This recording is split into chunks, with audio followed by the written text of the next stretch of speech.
ជារៀបសួរពុកម៉ែបងប្អូនទាំងអស់គ្នាឥឡូវម៉ោង10យប់ហើយតែខ្ញុំនៅចាំម៉ោងមកដល់10ខ្ញុំដកពូជបាទព្រោះខ្ញុំដាក់ទៅ6ម៉ោងទេបាទអញ្ចឹងយើងទៅមើលទាំងអស់គ្នាតែបងប្អូនតែសួរថាហេតុអីចរិតគាត់យូរទៅមានតូចទៅអញ្ចឹងយប់នេះខ្ញុំមកប្រាប់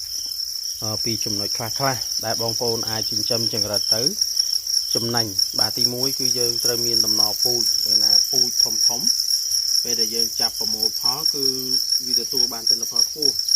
កាលណាយើងប្រើពូជដែលអត់តូចមានចង្រិតច្រើនលេខមានថាចង្រិតតូចធំអត់ធំស្មើទេអញ្ចឹងពេលដែលបងប្អូនចាប់លក់ម៉ួយផ្អាប់ថាតូចម៉ួយផ្អាប់ថាមិនសូវល្អដោយសារតែយើងអត់ច្បាស់ជាមួយនឹងដំណរពូជចង្រិតនេះឯងចឹងខ្ញុំចង់ជម្រាបទៅកាន់ពុកម៉ែបងប្អូនថាមុននឹងចាប់ផ្ដើមធ្វើយើងត្រូវគិតរឿង3រឿងទី1សាងសង់រោងតើរោងនឹងយើងធ្វើរោងដាច់ពីផ្ទះឬក៏រោងនឹងយើងធ្វើជាប់សម្រាប់ផ្ទះហើយធ្វើកម្ពស់ណាហើយសង់បដោយថ្ងៃយ៉ាងម៉េចទៅតឹងថ្ងៃយ៉ាងម៉េចហើយបន្តមកទៀតគឺយើងសិក្សាទៅលើទ្រុងបាទទ្រុងដោយបងប្អូនឃើញហើយមានអាទ្រុងរបស់ខ្ញុំនេះសេរីចាស់បាទកាលឆ្នាំ2008បាទ2007 2008អានេះវានៅសល់មួយនេះឯងបងប្អូនដោយសារវាក្រាស់បាទកងហថេក្រាស់នេះណាពីហ៊ុនពេញមកបាទចឹងវាសល់មួយនេះឯងបាទទៅការពីនឹងទៀតគឺយើងធ្វើ smart board កម្ពស់8 ទឹកបាទចឹងបន្ទាប់ពីយើងសិក្សាផ្នែកទ្រុងហើយអីហើយផ្នែកទ្រុងនេះយើងទៅច្បាស់ទៀតថាទ្រុងរបស់យើងនឹងជាទ្រុងចល័តបានឬក៏យើងចង់ធ្វើអាងស៊ីម៉ង់ក្នុងបងប្អូននោះអាងស៊ីម៉ង់នៅខាងនោះបាទ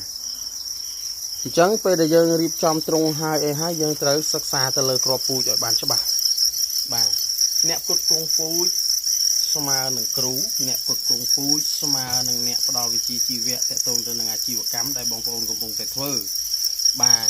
អញ្ចឹង